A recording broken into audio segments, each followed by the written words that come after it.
ഇത് കണ്ടോ, ഇതൊരു കുഞ്ഞ് ഒരു നാരകത്തിൻ്റെ ചെടിയാണ്. ഈ നാരകത്തിൽ ചെറിയ 2 നാരങ്ങ വരുന്നുണ്ട്. ഇതൊന്ന്, പിന്നെ ഇതൊന്ന്. ഇതിപ്പോൾ പുതിയതായിട്ട് ഇതിൽ പൂ വന്നിട്ട് കാച്ച ചെറിയ നാരകമാണ്. ഇത് ഞാൻ ഈ ഒരു നാരകം വാങ്ങിച്ചപ്പോൾ വാങ്ങിച്ച നാരങ്ങ ചെടിയാണത്. ഇതിലാണെങ്കിൽ ചെറിയ 2 കായൊക്കെ വന്നിട്ടുണ്ട്. എന്നാൽ ഇതിൽ അങ്ങനെ യാതൊന്നും തന്നെ വന്നിട്ടില്ല. കുറച്ച് നാൾ മുമ്പ് ഇതൊരുമാതിരി വാടിക്കരിഞ്ഞതുപോലെയാണ് നിന്നത്. ഇതിൻ്റെ ഇലകൾക്കടിയിലൊക്കെ ഏതാണ്ട് രോഗമൊക്കെ ബാധിച്ച പോലെ. ഞാൻ കടലമാവ് പുളിപ്പിച്ച വെള്ളം ഇതിൽ ഒഴിച്ചിട്ടുണ്ട്. അടിവെള്ളമായിട്ട് ചാണകപ്പൊടിയൊക്കെ ഇട്ടിട്ടുണ്ട്, വേപ്പും പൊണ്ണാക്കൊക്കെ ഇട്ടിട്ടുണ്ട്.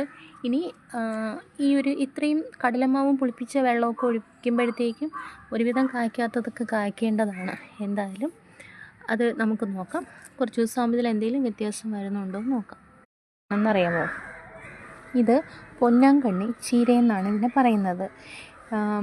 ഇൻഫ്ലമേഷൻ, നമ്മുടെ ശരീരത്തിലുണ്ടാകുന്ന നീർക്കെട്ട്, കണ്ണ് രോഗം, കണ്ണിലുണ്ടാകുന്ന എല്ലാവിധ അസുഖങ്ങളും ഈ ഒരു ചീര കഴിക്കുന്നതിലൂടെ നമുക്ക് മാറ്റാവുന്നതാണ്. ഇതൊരു ആയുർവേദ ഔഷധത്തിൽപ്പെട്ട ഒരു സസ്യമാണ്. സൂര്യപ്രകാശം നല്ലോണം അടിക്കുന്ന ഭാഗത്തൊക്കെ ആണെങ്കിൽ ഇത്തരത്തിലുള്ള നീല നിറത്തിലായിരിക്കും ഈ ഇല കാണാൻ പറ്റുന്നത്.